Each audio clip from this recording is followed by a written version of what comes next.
the world. He's the greatest that's all. I want the world. I've ever seen.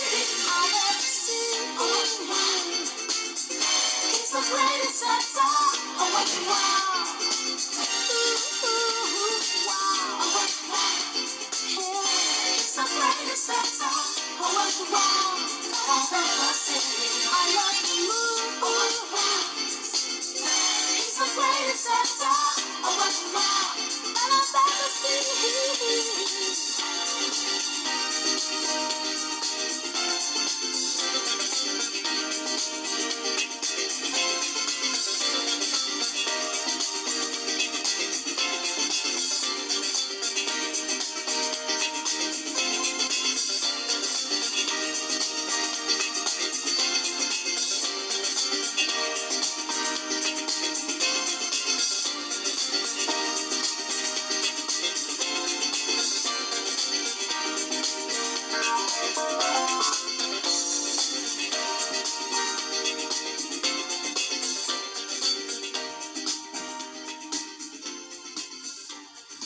Yes, sir, Scrapbook Boxing Museum of the Forgotten Fisticuff Series. 10 greatest black welterweights of all times must include Sugar Ray Leonard. Let's take a look at Ray Leonard's career right here on the Museum of the Forgotten Fisticuff Series. Ray Charles Leonard, better known as Sugar Ray, born May 17, 1956, in Wilmington, North Carolina. He stands 5 foot 10 inches, had a 74-inch reach, and held the WBC and WBA World Welterweight Championship titles. He defeated Wilfred Benitez, Roberto Duran, and Thomas the Motor City Cobra Hearns between November 30th, 1979, November 25th, 1980, and September 6th, 1981. With dominating performances over Rafael Rodriguez, Floyd Mayweather Sr., Adolfo Villaret, and Marcos Giraldo, it would now qualify Ray Leonard at a shot at Pete Ranzamzi's NABF Welterweight Championship strap. Now, Ray would become the NABF Welterweight Championship strap holder, stopping Sacramento, California's Pete Ranzani in 4 rounds, August 12, 1979, at Caesar's Palace. Now, Pete Ranzani was born in Sacramento, California, April 6, 1952. After defeating Carlos Palomino in 1972 for the Olympic trials, he would lose the finals to Sugar Ray Seals. Ranzani would replace former NABF welterweight champion Eddie Perkins from February 24, 1976 to August 12, 1979, before losing to Ray Leonard, August 12, 1979. Now, interestingly enough, Ranzani had knocked out Randy Shields for the vacant NABF Welterweight Championship strap February 14, 1978 in 11 rounds. September 9, 1978, Ranzani was KO'd himself in 2 rounds by hard-punching Mexican Pepino Cuevas. September 9, 1978, was for the WBA Welterweight Championship crown in front of 17,000 spectators. They witnessed Ranzani brutally beaten and knocked out. On November 30th, 1979, Leonard held a main event card that featured himself fighting Wilfred Benitez for the World WBC Welterweight Championship crown. On the undercard were 2 middleweights who would fight one another for the World Middleweight Championship contest. Champion Vito Antuofermo of Brooklyn, New York, and challenger Marvelous Marvin Hagler of Boston, Massachusetts. Now, Marvelous Marvin Hagler would turn professional in 1973. He would earn $500 in his pro debut. Ray Leonard would turn professional in 1977, and he would earn $40,000 on his professional debut. The issue with this card, Ray Leonard would become the WBC welterweight champion when he would stop his arch rival, Wilfred Benitez, and Marvin Hagler would earn a draw when he would face Vito Antuofermo. Marvin Hagler always thought that he was jobbed. March 31st, 1980, Ray Leonard would knock out Davey Boy Green in what would be considered perhaps the greatest combination punching machine since Ali and Cleveland Williams in 1967 and Sugar Ray Robinson and Gene Stock in 1951. Beautiful finishing left hook combination set up in front of his hometown, Landover, Maryland. June 20th, 1980, Ray Leonard would face former world lightweight champion Roberto Duran at the Olympic Stadium in Montreal, Quebec, Canada. He would lose his first bout and the WBC World Welterweight Championship strap in front of an audience that embraced him when he would win the gold medal in 1976. He would receive $10 million for that contest. On Ray's 29th professional bout, 28-1, he would have a rematch with Roberto Duran, and he would score an 8-round technical knockout November 25th, 1980, at the Superdome in New Orleans, Louisiana. And this would be known as the famous No Mas. No Mas. In his 30th bout, 29-1, he would take on Larry Bonds and score a 10-round technical knockout scheduled for 15, 2 minutes and 22 seconds in a round. Referee would stop the contest March 28, 1981, at the Korea Dome in Syracuse, New York. And Ray Leonard would become the welterweight champion, holding the WBC, waiting for the next man to come up and challenge him, Yuri Kalui. He would fight him June 25th, 1981, at the Astrodome in Houston.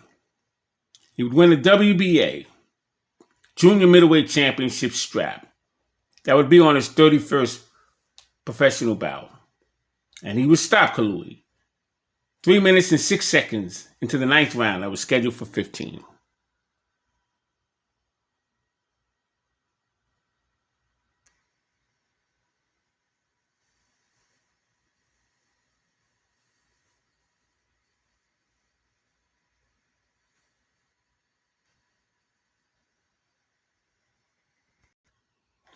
Ray Leonard would now take on not only his arch rival or his contemporary, but Thomas the Hitman Hearns would be his legacy opponent. It would be Ray Leonard's 32nd professional bout. The fight took place September 16, 1981, at Caesar's Palace. Had the pleasure of being at that fight. And leading up to the contest was nothing that I've ever seen before. And once those two men got into the ring, your palms were sweaty, and you just didn't know who would win or what would happen. Davey Pearl was the referee, and Ray Leonard and Thomas the Hitman Hearns would put up one whale of a performance. Ray Leonard would stop Thomas Hearns 1 minute and 45 seconds in the 14th round that was scheduled for 15, and it would be for the WBA and the WBC World Welterweight Championship belt. Now Hearns would move on to face Ernie Singletary, Marcos Giraldo, Jeff McCracken, Wilfred Benitez, Murray Sutherland. He would move on with his career. Now Leonard, on the other hand, would take on Bruce Finch in his 33rd professional bout. He was 32-1. February 15th, 1982.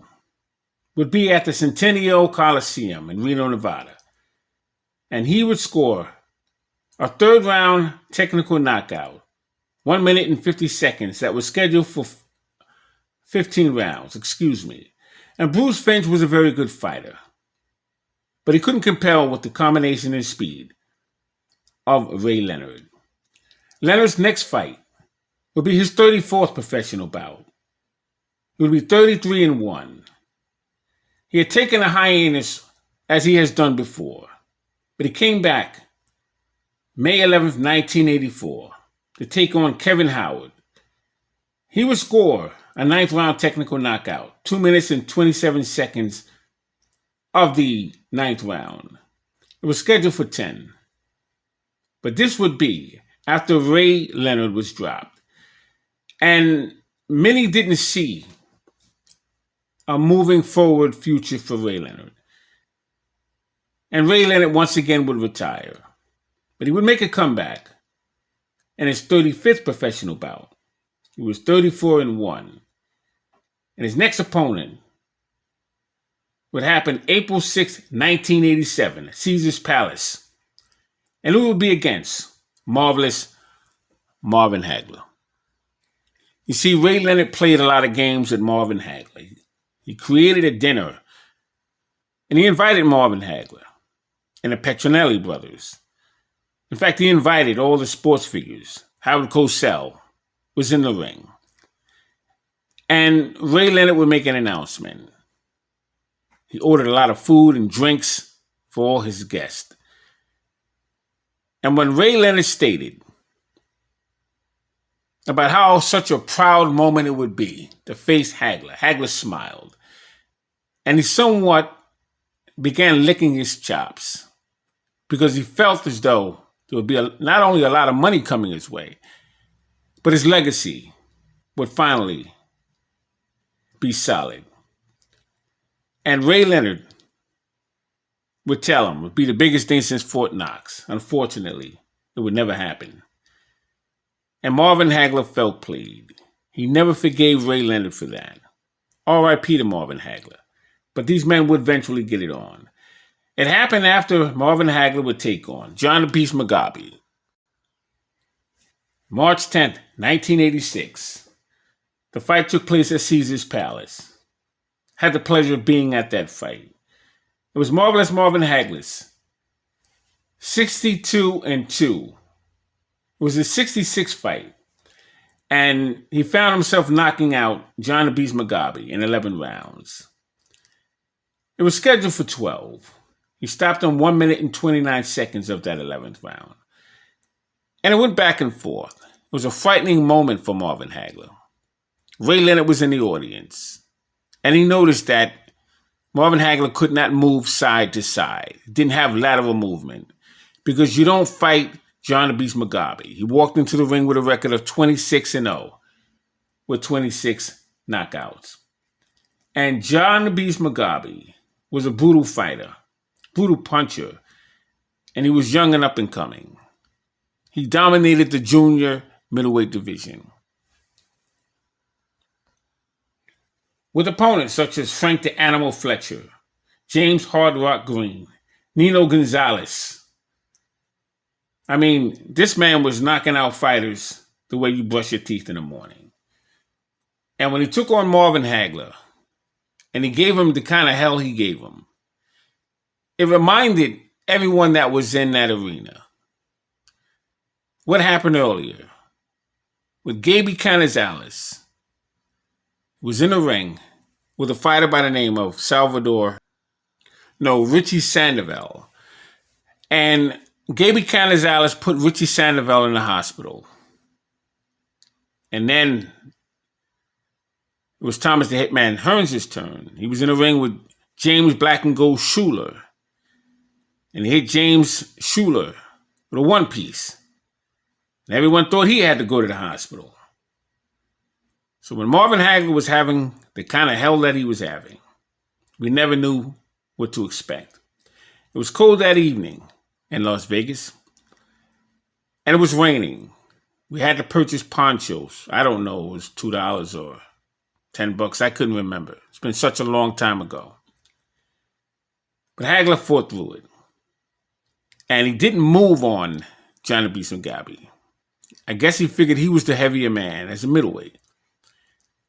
And it was certainly the pride that he would carry through his career. He fought so many Philadelphia fighters, but he gained redemption over all of them. But when he got in the ring with John the Beast Mugabe, he would never swallow his pride. John the Beast Mugabe was a former junior middleweight champion. He was coming off of an undefeated knockout streak. And Hagler was hit with an uppercut. I think it was worse than the uppercut that Alexis Aguero would catch Aaron the Hawk Pryor with. And he was looking at the lights. And everyone looked up as Marvin Hagler's head went up. But then Marvin would come back in that same round. It was the most beautiful thing that you can experience, to see the heart of a lion in front of your very eyes. But the announcement was made with Marvin Hagler and Ray Leonard. And Hagler gave everything up that evening. He gave his WBA and the IBF strap away because he didn't fight his mandatory and Ray Leonard. Leonard was not the mandatory. Leonard had demanded and received 12 rounds instead of 15. And that's the reason why his IBF strap was taken away from him, because the IBF was still granting 15-round matches. He would also give up the glove size, the size of the ring. And he agreed to stay southpaw until after the sixth round. Marvin Hagler gave up everything. Ray Leonard moved around all night, flurried in the last 30 seconds of every round, and he'd be given a decision. And Marvin Hagler would never forgive Ray Leonard for that.